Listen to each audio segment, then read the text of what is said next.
शरीयत का तकाजा हम में पूरा हो जो जिस्म के मुताबिक नहीं बल्कि रूह के मुताबिक चलते हैं। तो नूह की किश्ती और मसीह यशवा का सलीबी मुकाशफा पहले उद्देश्य में खुदा ने रूहुल कुद्स के वसीले से पहले से ही वो अपलोडेड है, रिकॉर्डेड है पुराने उपदेशों में जो पहले रिकॉर्ड हो चुके हैं। अगर आप सुनना चाहते हैं सुन सकते हैं, उसका लिंक आपको डिस्क्रिप्शन बॉक्स में मिल जाएगा।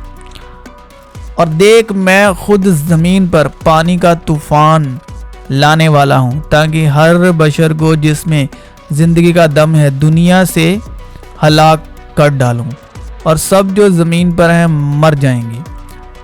पर तेरे साथ मैं अपना अहद कायम करूँगा और तू किश्ती में जाना, तू और तेरे साथ तेरे बेटे और तेरी बीवी और तेरे बेटों की बीवियां और जानवरों की हर किस्म में से दो दो अपने साथ किश्ती में ले लेना कि वो तेरे साथ जीते बचें।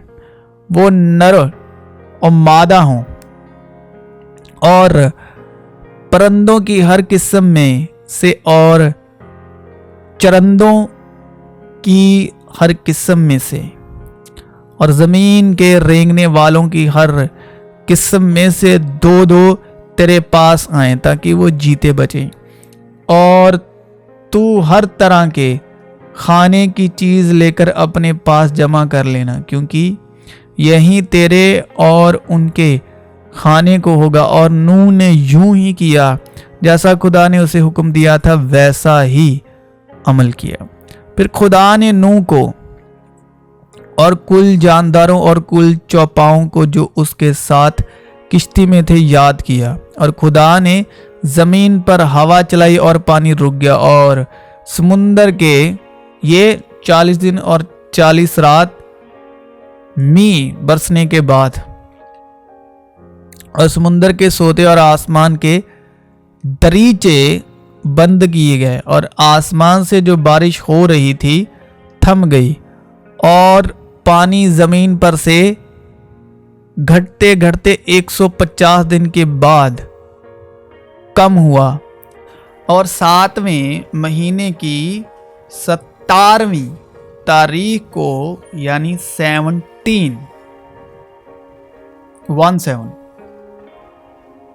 तारीख को किश्ती अरारात के पहाड़ों पर टिक गई और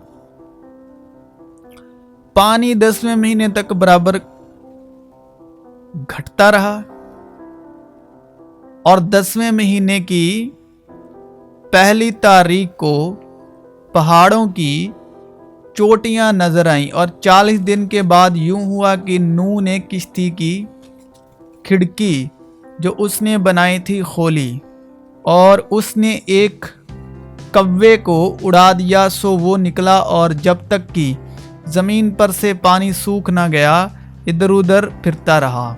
फिर उसने एक कबूतरी अपने पास से उड़ा दी ताकि देखे कि ज़मीन पर पानी घटा या नहीं। पर कबूतरी ने पंजा टिकने की जगह ना पाई और उसके पास किश्ती को लौट आई क्योंकि तमाम रोए ज़मीन पर पानी था। तब उसने हाथ बढ़ाकर उसे ले लिया और अपने पास किश्ती में रखा।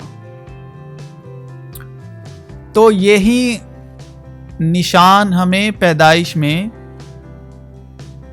देखने को मिलता है, सुनने को मिलता है। खुदा ने इब्तिदा में ज़मीन और आसमान को पैदा किया और ज़मीन वीरान और सुनसान थी और गहराओं के ऊपर अंधेरा था और खुदा की रूह पानी की सतह पर जुम्बिश करती थी। और 7 दिन ठहरकर उसने उस कबूतरी को फिर किश्ती से उड़ा दिया और वो कबूतरी शाम के वक्त उसके पास लौट आई और देखा तो जैतून की एक ताज़ा पत्ती उसकी चोंच में थी। तब नूह ने मालूम किया कि पानी ज़मीन पर से कम हो गया। तब वो 7 दिन और ठहरा। इसके बाद फिर उस कबूतरी को उड़ाया पर वो उसके पास फिर कभी ना लौटी। और यूहन्ना ने यह गवाही दी कि मैंने रूह को कबूतर की तरह आसमान से उतरते देखा